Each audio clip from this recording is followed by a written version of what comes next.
Colin. Yeah. What's your topic? So, I'll talk to y'all today about something that's been grinding my gears. Gears. It's been grinding my gears. That shit's grinding Family Guy? No. No. Okay. It's a Family Guy reference. That's what You're I meant. citing, yes. All right. Oh, yeah. She is. No, No, I understand that.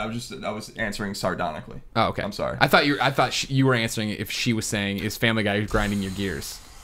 Can we talk about what a great fucking show this is? We're having fun, aren't we? Yeah, this is a good one. I'm glad I woke up I want to today, talk about internet. or was all day until I came here at night. Yeah, by the way, Nick said that he was really tired when he came here today, and I was asking him if he had a late night, and he said he went to bed at 8 at night. 8. He had a rough day yesterday. But an 8 rough day? Yeah, it was I had to get that MRI, and I had to take a anti-anxiety medication, which I never take. I don't like taking pills because I don't know what they're going to do to me. And this thing, like, Just knocked you out? knocked me out. Like, I was watching the Lego movie, and I'm like, this movie's big. So I got to go back and watch the rest of it today. Good. It's going to be a good day. Anyway. It's a good movie. So I want to talk a little bit about internet shit talk and internet tough guys. Ooh, tough guys on the internet. Leave a comment below on this video. So I have this philosophical kind of feeling about internet comments and internet tough guys and how this small minority of loud people or cowardly people overshadow really great people on the internet and solid conversation. Now, we often make excuses that it's just the internet and this is the way people are on the internet, but it doesn't have to be that way. And one of the things that, and Greg and I always talk about this, one of the things that I like to do is to search for my name. I do this a lot, like a few times a week. And I do too, but I just type nude afterwards and see what comes up. With a plus nude. Like Scarpino in quotes and then plus nude. Colin Moriarty, comma, nude. Underscore, comma. But insertion. What really bothers me is that, and something happened on Twitter today that was the catalyst for this conversation was, I'm just sick of people having something to say but not having the balls to just say it to you. And we have like different ways that you can communicate with people, whether it's by email or especially on Twitter. And, when Greg and I have often talked about this in the past, and I think we've talked about this on the show, that we've tried to like level and calm down our own criticisms of random things and be a little more positive because we know in a small way what it's like to be ridiculed for everything, and, what bothers me is that, when I search for my name, some people are saying nice things about me, and I really appreciate that. A lot of people just talk shit, though, and especially on Twitter, it's like you can just tweet at me and tell me how you feel and have some balls in your fucking pants to, like, say what you need to say to me, But why doesn't anyone ever do that, And the people that do it in, like, really combative ways that make you just want to block them. In other words, nothing's constructive, right? And... Greg and I, it's funny, on Podcast Beyond for years, I've often said, I'm still waiting for someone at some show I go to talk shit to my face. And it doesn't happen because the anonymous nature of the internet is giving people, a brazen nature that doesn't parlay when you even confront them on the internet, And I talked to some guy today who said some snarky thing about me, and it wasn't the worst thing in the world, but I know that this guy has said shit about me in the past, where people brought this guy up to me before, and, they like to talk about you in circles or whatever. And I confronted him about it, and I was like, have some balls and say it to me. Like, you have some courage and stop being so passive-aggressive and just say what you need to say, And he's like, Jesus, it's just a joke. And I'm like, but it's not a fucking joke. You know what I mean? Like, why don't you just, if you have a problem, just say it. So I'm kind of curious how you guys feel about this culture, this internet culture that drowns out the positivity and kind of brings you down with the negativity because, you have to, like, actually search for the things that people are saying about you because they don't even have the courage to say it to your digital face, or we're at a Comic-Con or something in your face. They'll treat you nicely and be friends with you, but never say things to your face. And so I'm kind of curious how you guys feel about that. I feel like I get a lot of hate to me. Well, maybe yeah, that's just me. It's your hip hop hands. It's probably the hip. And it's also that you have great posture and you're pretty. Yeah, a lot of things about that. And I'm not. That wasn't sarcasm. I mean, that's why, right? Well, sarcasm. I don't think that sarcasm. That wasn't sarcasm. It's 1 in the afternoon. I've had about 4 Knob Creeks. Why are you getting shitballed on Knob Creek right now? What do you get about the rest of your day? That's what I do. Saturday I got to edit the Oreo-ration after this. You're like, it's just gonna be sloppy. And film it. Oreos go great with bourbon, apparently. I just respond to everything with positivity, though, and it's like that might not be the best way to do it, but like I feel it is, and it usually like 99% of the time just makes the situation better and go sure, away. They always say, "I'm sorry, I didn't think you'd read it." The problem I always talk about with this, and I've talked to Colin, we've done this for years now, is the fact that no one thinks I don't know how many people watching this or consuming our content understand how human we are, in that this none of this pays the bills. We aren't, you know what I mean? Like, we aren't going out with Ferraris and doing all this crazy shit at night. We're normal people who come. You are. Where's all the money going? What? No, it's that you're normal people. The example That's me getting away my I Ferrari. have hundreds of examples I've given, but the freshest one happened recently at MomoCon, where I came off stage, I signed autographs, I took photos with people, I talked to people, and at this one point, this husband and wife come up to me, take a photo with me, they're talking to me, husband's telling me what a great, what a fan of the show he is, and he's like, I've even got my wife to start watching your content, and the wife goes, yeah, I love Oreo-ration. I'm like, that's awesome, thank you so much. She's like, I even watched GameOverGreggy show now, and I'm like, that's great, thank you so much. She's like, I hate Colin. And I'm like, what? Do you fun hate Colin? Like, oh God, again with this, he hates fucking comic movies because he's stupid. Or do you like hate Colin? And she's like, no, he just annoys me. And they're like, all right, thanks. And they walk away. And I went back to the room with Christine, and I was like, it blows my mind that that the screen is such a divider that people can't understand. He's my best fucking friend. Go fuck yourself. Like, flip it around. And I walked up to you, and I'm a stranger. I was like, hey, Tim, I fucking hate Alfredo. Yeah. Like, go fuck off. Yeah. You know what I mean? And like, it's that, and they're not making their own, content. If they are making their own content online, I'm sure, they're obviously not as popular as. Well, it's not even a numbers game, right? Something. It's just the fact you get so insulated from what reality is. That the fact that I'm a human being who loves this man and just fucking loves all of this action going on here. You know what I mean? And so. Like, it was one of those things that happened so fast, they left. There was other people there. I'm not going to make a scene and go, do blah, blah, blah. But then the Monday after MomoCon, that woman tweeted, hey, MomoCon was I'm paraphrasing. MomoCon was great. I got to meet at GameOverGreggy and tell him that I hate at no taxation. And Colin responded in his typical Colin jovial way of just like, I'm sure he really appreciated that. And this is happening while we're apart. And I responded back, like, no, I was actually insulted by this. Like, this wasn't like someone jokingly saying they hated him. You know what I mean? And like, blah, blah. And of course, I made the mistake of responding to Colin's tweet because I didn't mean for this to happen. I made the mistake of responding to Colin's tweet instead of her tweet. So then everybody who follows Colin and follows me then got to respond too. And nobody, to the credit of all of our fans out there, nobody was like, yeah, go fuck yourself. Blah, blah. It was like, that's a fucked up thing to say. Yada, yada, yada, blah, blah, blah. And she responded to I checked it later in the day, and she responded with something along the lines of, like, I'm sorry, I didn't mean it. And you're like, how would you not mean that? You know what I mean? And then she deleted her Twitter account, which I felt bad about. That wasn't the point. See ya.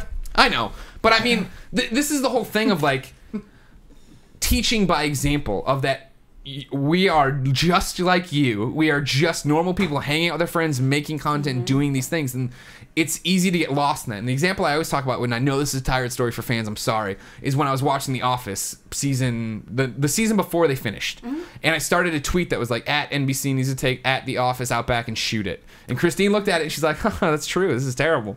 And then I deleted it and she's like, why are you deleting it? I'm like, because this is what people say to us. Yeah. It's the same thing. You think of, you're on TV, you're getting paid thousands of dollars, you don't give a fuck. But there's a person who tried really hard to make that and it didn't work. It's the same way with this show, right? You don't like this show, awesome. I'm sorry, watch it if you don't. There's like plenty it, of people who do like it, so go off and do whatever you want to do. That's cool, but don't come and talk shit to us about it. Sorry, Porty.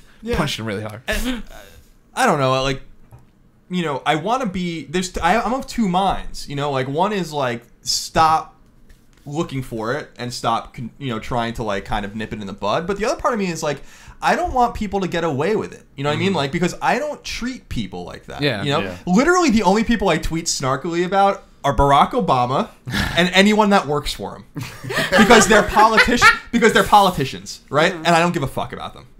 Like, if you're a politician, this is your job and you're fucking everything up, I'm going to call you out on it because it affects me directly. It's affecting you directly. Yeah, exactly. Yeah, otherwise, so that's not snark for snark's sake. No, it's snark because like there's this many people out of work. Yeah, exactly. That's what I care about. Like, I even told the story about, like, I used to tweet about Mark Sanchez all the time, right? Because I'm a huge Jets fan. And eventually I was like, I got a coffee there, did you? I'm like, this is kind of mean. Like he's trying. Yeah. Certainly New York is the most difficult place to play in the entire country because the media is fucking crazy. I doubt this dude needs to check his Twitter account and find that I don't need to contribute to the inevitable hate that he gets every time he throws an interception or whatever. And I was starting to think about that in those kinds of terms. And then it's like, I was talking to a friend of mine this past week. Not Ramon. And we have to say Ramon every show. I'm sorry. And I was talking to him about, we were talking about Far Cry 4 and like my response to it and how I was kind of, I wrote an editorial that was very well received about, art doesn't need to be sensitive and everything's overblown. And we ended up getting into a conversation about my unique position on the internet in that, and I'm talking specifically about me, in that I'm in a very liberal city and a very liberal industry surrounded by very liberal people, and I don't care. You know, that like I still say what I want to say. I would have like, I've lost tens of thousands of Twitter followers over the last few years because of the things I say, and I don't care because that's the way, that's who I am. I'm not here to contribute to the echo chamber. I'm here to challenge your views and challenge your viewpoint. And if you respect that, you do, and if you don't, that's fine. And I appreciate that. There are certainly plenty of reasons you can be mad at me, and that's great. What I don't understand is when people judge you simply for the things that you believe in. You know what I mean? We talked about this with the Mozilla CEO the other day, right? Or the other week. And what I noticed when I search for my name and look at the Twitter echo chamber of the same 50 people talking to each other and congratulating themselves on everything that they say, is that they attack you. They're like, he's just a libertarian, he's a Republican, he's an asshole, he doesn't understand anything. It's like, you don't know me, you know, and that's unfair, you know, like, and so even though I'm of two minds where like you should ignore it and let it go, it's at the same time, it's like, I want to let you know that that's not okay because I'm not going to do that to other people. And so I'm kind of caught in the middle. I don't, you know, that's kind of where I am. Yeah, see, that's interesting to me because recently there was some guy tweeted at me and just said faggot. Now, I hate that word completely. Yeah, if you're in San Francisco and you say that word, you should really exactly. move so else. this guy says it, and I just replied to him, and I was like, you know, hey, dude, sorry you feel that way. You know, and that was it. You know, and I just like try to keep positive. Did you block him immediately? See, that's what you got to do. No, so I didn't. I give it a window where I say something back to you. Usually, oh, you're cute when they say something horrible to me. Leave it a window so they see it and then block them. Well, I forgot exactly what I said, but I wasn't saying it in a sarcastic way. It was like, dude, sorry, you know, like... There's a... whatever you felt. I didn't mean for you to feel that way. And then he immediately responds. He's like, oh my God, I didn't think you would see that. Like, oh, I'm such a big fan. I'm so sorry. Why did you not think I would see that? It's my Twitter account. So it's weird. It made me think, like, did he just say that just to get a response? So I would see it? And then it's like, that sucks. Like, and then I gave him a response. And now he's positive. Now he's good. Like... You know, he immediately, like, then it was like 4 tweets. This is what I talked about in that on this channel of the 365 thanks thing, right? Of like people, I make an example sometimes of trolls, right? And call them out to light of day, and like not like that girl, but like people who are like and saying horrible words and whatever, and I make them, you know, wait, hey, are you holding the Green Lantern in front of people? No, this is how when I think of calling out a troll, I grab them and show like, hey, this guy with a daughter as his banner picture just called me a fat faggot and blah blah blah. You know what I mean? I'm like, this is not acceptable. You know what I mean? I get pointed at, but so many people have told me like, don't do that because there's thousands of tweets that you get that we want a positive response to and you don't give it to, but this one guy who gets under your skin for that second of being a fucking hypocrite and a coward is the one that gets your energy. And that's true, and I try not to do that, but I still do it to let people know that this isn't acceptable. Somebody has to say that. That's what you're same thing you're saying. Yeah, exactly. Like when I wrote that Far Cry 4 piece, I got a ton of congratulations and thank yous from a lot of great people, and I thanked as many as I could individually, and then I tweeted out like, I really appreciate. I'm seeing your positive feedback, and I really appreciate that. Then you search for like the negative stuff, and it's always just the same. It's literally in the game industry the same 50 people. I was talking to my friend about this. I'm like, go look for something someone said negative about the Far Cry 4 tweet. Then look at their ats and start clicking around, and you will find yourself back at the same place in 10 minutes. You know what I mean? Because it's literally an echo chamber. And when I was trying to explain to him, and I think I gave him some interesting perspective, and he certainly gave me some interesting perspective on his viewpoint was, you know, I'm not one of these guys that writes things that you necessarily want to hear. You know, like it could be easy to be that kind of person. There are that kind of people in this industry and in every industry that will like, they know how to get the people going for them, and like. And to me, it's like I am used to having everything I say challenged every day, you know? And so it's a unique position because I'm always on the defensive. I'm always kind of on my heels because it's like, you know I have to say what I have to say. It's my job to say what I'm going to say. I'm not going to lie to your face. I got to tell you how I feel, but I'm used to having everything I throw out there challenged and put under scrutiny, and there's a lot of people that don't. So when something challenges their viewpoint in their echo chamber, they flip the fuck out. And then they start judging you on all these things that are on the periphery that really have nothing to do with yourself, your character. You know what I mean? And that's what I want people to judge me on is my character. Well, I mean, let's look at the term that like you're asking people on Twitter to follow you, right? And so I'm not asking them to follow. Well, what I'm saying is the term they use the term follower for a reason, right? I mean, it's not, they could have said subscriber, someone could have subscribed to you, but it's different. You are giving someone, when they follow you, the promise that they're going to be following you and what you believe in. And I think the more you can focus on that, ultimately, the more true you can be to yourself, the more beneficial it is for anyone that wants to be around you or wants to listen to what you have to say, right? And so you talk about these people who are sort of the more mainstream, who don't really have those polarizing opinions, and like that's their thing. But the thing I respect about you most is that you do have an opinion. It is your opinion. It is uniquely your opinion most of the time. And I would follow you if I were of your mind, and I would trust that you would give me that opinion no matter what, right? And I think that there's not a lot of that going on either on the internet, where I think a lot of people realize, hey, I know what sells. I'm just going to give people what sells. And I don't really care about the feedback because I don't really care about the content either, right? Whereas you are like 100%, this is you, this is my voice.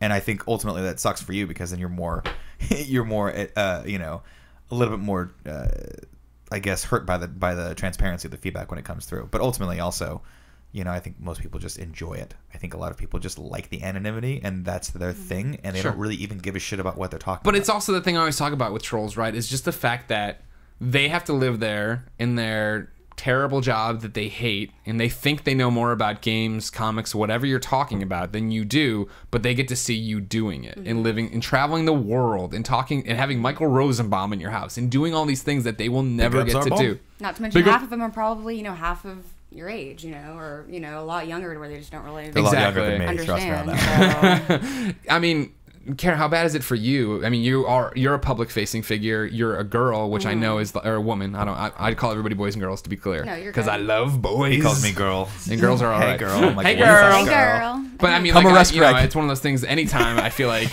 a woman in our industry speaks up of, I love this fucking fake gamer, get out of here. Personally, I mean, I personally don't respond to a lot of things that I disagree with because I think everybody's entitled to their own opinion. So for myself, if I tweet at someone, you know, it's a thank you, I appreciate that. I don't get a whole lot of negative comments tweeted at me, but I do read some YouTube comments of videos I've been in that, you know, are negative, that will say, you know, oh, Kara's ugly or Kara's fat or something like that, or she's annoying. However, so how easy was it to get over that? For me, there's a lot, I read that, but there's also there's positive comments as well that you can take. And that's what comes back to the whole opinion thing. Everyone's going to have their own opinion.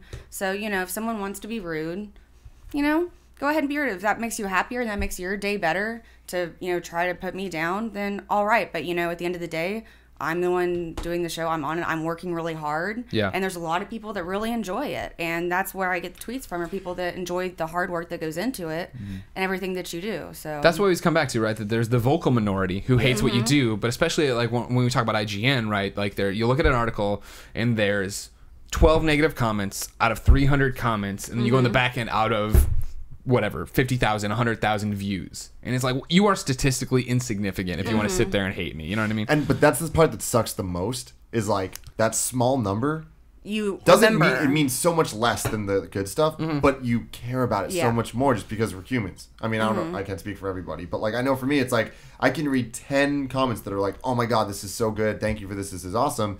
And that'll make me feel so good. And like, I appreciate that so much. And then I'll read the one thing. And I'm like, I don't even fucking agree with you. You're an idiot. And I'm like, did you watch this? Did you watch the video I did? How could you even say this? And then I'm like, why do I care so much about this one? Right. But I don't even think I'll ever get over that. Yeah, you will. Because really? I'm totally over it. Like, it's like, it's a rare occasion where somebody says something to me and it actually gets me. The troll calling them out is me mainly being like, hey, everyone who fucking loves me, guess what? This guy's a hypocrite and he sucks. You know what I mean? And it's the same way. I made a guest spot this week, or last week or 2 weeks ago, whenever this posts, on movie feuds, where I talked about X2 versus the new X-Men, Days of Future Past, and I took the X2 side. The host, Adam, took the side of Days of Future Past. And all the comments like, Beyond, oh, so cool you got Greg. Yeah, and one guy's like, do people even like Greg Miller? Blah, blah, blah. And I responded like I always do to hateful comments on YouTube, where like, yeah, I hate him so much. Yeah. I subscribe to him on Twitter and YouTube just so I can keep up on everything, because like, I know my numbers. You know what I mean? I know how many people enjoy our content and care about us and want to see us do more. So it's like, at that point, fuck these one-offs that are like, ugh, they're just jealous. You know what I mean? To me, it's, I agree with all of that. I mean, I'm more with Tim, where like, it still stings me. I mean, I've been doing this for a long time. Like, it's still, like you said, we're human. You know what I mean? Like, I've never been above saying, like, I'm not like Greg, where I'm like, it rolls off my back. Like, I'm not sure that it does, you know, because, and it's not the personal nature of the attacks or whatever. It's just like, why does it have to be like this? It's more like that. Like, why don't you want to be challenged? Why don't you want other opinions out there? Why can't you understand that it's vapid to like want to be reinforced instead of challenged, you know? Maybe that's a great point. I'm sorry, real quick. That's what I never understand about you, is that people who don't like you, but like, I agree with him on PlayStation, but I don't like his political views. You agree with him on something, so you understand he's intelligent. Why wouldn't you follow him? Like you always talk about, you watch MSNBC. You don't agree with that slant, but you want to know what the other side thinks. I know how I feel. Yeah, I don't need someone to tell me how I feel. You know, like that's so I don't watch Fox News. You know, it's like, okay, I'm sure that they're going to say things that are, you know, that are great for Republicans or whatever. It's like, that's fine. I want to see what other people are saying and challenge my views. That's why I have an incredible amount of respect for like Rachel Maddow and a lot of people on MSNBC. They're fucking smart. Yeah. I don't agree with it. She's a fucking Rhodes Scholar. I'm not going to like talk shit about her. She doesn't say things I agree with, but she certainly challenges me, and people have certainly changed my opinion. And maybe it's just a matter of being open-minded, and I'm not trying to say that as like other people aren't necessarily open-minded. It's just that I want my opinions challenged. People have changed my opinions on a lot of things in the past, you know. I've done it once on a blue moon, and it always makes me feel really good. And it's like, because I feel like I'm intellectually honest. And so anyway, it's just I want people, you know, to understand that there's human beings on the other side of things that they say, but also if you have something to say it. You know, just say it to me. And say it to me. Don't say Colin Moriarty is this. Tweet at me. Maybe we can have a dialogue or a conversation. And be constructive. Exactly. Yeah. Like, dude, I've made mistakes in my in my past. I made mistakes in my career. I've said things that I shouldn't have said. I've, you know, held opinions that were unpopular that maybe I would change now. You know, or rethink the way I put them out there. Certainly, I've done things that are notorious on the internet for sure. You know, and like that volleyball video. Like that volleyball, but at the same time, like, you know, yeah, I make predictions that are wrong sometimes. You know, all those kinds of things. I'm human. I always tell people, I'm like, I'm gonna make a mistake today. You know, like, I'm a human being. Like, that's the way it's gonna be. But by being constructive, you can actually change the way I look at things. By yelling at me and screaming at me, you're gonna make me more volatile and make me angry. You know, and that's the way. That's the kind of stuff I just don't understand, why you want to push people's buttons and stuff like that, when we can actually make the internet better. I think excuses about the internet. Again, I think for me it boils back down to, it is easier to be negative and feel like it's gratifying and be a part of something than it is to actually do that thing or be supportive. Like, for a lot of people, I agree. It may or may not be a jealousy thing, but you are still a part of it if you're putting a polarizing thing out there, right? So if someone says on this episode, "Oh my God, you know, Nick, you're the worst thing on the planet," I'm going to see that. It's going to somehow affect... It's usually Greg. Greg, by the way, is the worst. Scumbag is good. Time. You're our scumbag. We love you, you scummy scum. No one thinks that's a compliment at this table. Even Portillo, look at, he's put off by it. Look at him. He's dead almost. But that's the thing. I think it is. That's some people's way of feeling like they're a part of it, right? This is what I was talking about with Yelp, right? Way. It's a negative way, because people are going to notice the negative more so than the positive. Like we had talked about, you know, the 12 negative comments that will be negative, but there'll be a lot of positive comments. But I mean, even so, for me, even seeing the negatives, that does still affect me. Yeah. Even though I try to roll over They get to you. They pierce that veil of like that. I will remember all of the negative comments a lot more than I will the positive comments. And I mean, that's very true. Colin keeps bringing up this thing of like challenging and like critique and stuff, and that's so true. It's like, when I look at the negatives, like, there's a lot of times when I'll look at stuff and I'm like, oh, you're right. Like, maybe I should stop doing this. Or maybe I could do this better. And then there's other stuff that I'm like, that some people would take as a negative thing, and I'm just like, they're just making an observation. I don't know why they're saying it. Like, for example, when I'm in videos on IGN, my hands move a lot. Hip-hop hands. I got the hip-hop hands. It happens. But it's like, you know, there'll be some people, oh, why you why do you think you're a fucking rapper? And I'm like, you're an idiot. Yeah. You know? Did I say I was a rapper? Totally put that aside. But then there's other guys that are just like, oh, if you mute it, it looks like it's a rap video. That's not a negative comment. Sorry about that. That's just an observation. That was my comment. Sorry about that. I think that's funny. But I mean, you know what I mean? Really it's just yours? like, no, that's one of those things where I'll take it and just be like, okay, that's not a negative. It's just a thing. Yeah. I've been called out by our positive fans that I say in both everything I do, every video I do, I say it's one of those things. And it's true. It's one of those things where I do say that all the time. And I never thought of that until people started pointing out, you say that all the time. You're like, I do. And that's seeing as how many people listen to this as an audio thing, that's annoying. I will try not to do that as much, to limit myself to one. See, that's what it's one of those things. Is it annoying, or is it just an observation? See, that's me, like with my hair. Like, I'm a girl and I have like the bangs, so I can constantly sort of just like trying to get it out of my face a little bit. Everyone's like, why are you messing with your hair so much? Stop messing with your hair. I'm like, is that really a for people, observation? That's the thing, though. Like, if people are watching it and enough, like, there are, you know, when you start dealing with talent, you start working with talent, you can take a step back. Like, Tim, you know, you're a producer at IGN. You work with talent a lot. You have to give that feedback to people of like, hey, this is just my opinion. Yeah. But because we work together and because you should value it, hey, maybe don't touch your hair when you're on camera, because it could be, and it is, by the way, when you it's see distracting. Like, there's from my perspective, when Seth Seth MacFarlane hosted the Academy Awards, right? One of the things that I noticed was he was so nervous, he was constantly doing this. He was constantly shifting his weight. And it made me nervous to watch him. Like, at any point he was going to mess up, and it put me on edge. And so as a performer, as someone that's in camera, in front of camera, your job is to make it as easy as possible for people to consume whatever it is that's going to come out of your mouth, whatever content that you want to give to them, right? And so for Greg, when enough people notice that is probably feedback you should take to heart. Because someone's noticing it and going, hey, FYI. Crutch, right? For me, when we first started doing the show, I got a number of comments, very positive comments, that were like, Nick, you're really funny, that's awesome, but you have to stop interrupting people because it's annoying and it's not fair to them. And so to the vast majority of our audience who, by the way, love Colin, love Greg, and love you, it's disrespectful for me to be like, no, my opinion's more important than theirs. And that's very valid feedback that I have taken to heart. But it does sting a little bit to know that you're not perfect. But that's how we get better, right? Right, exactly. But that's a lot different than... Why do we fall, Master Bruce? So that we can learn how to get back up again, up out of the well, which doesn't make any sense. You probably just wouldn't want to fall and begin with when you're Batman. Talk shit, Nick. Talk shit? You want me to talk shit? Did you notice the series began in a well and ended in a well? Thank you. I think it ended in a well, as in... I guess there's that movie. That was good. All right, guys. Good stuff.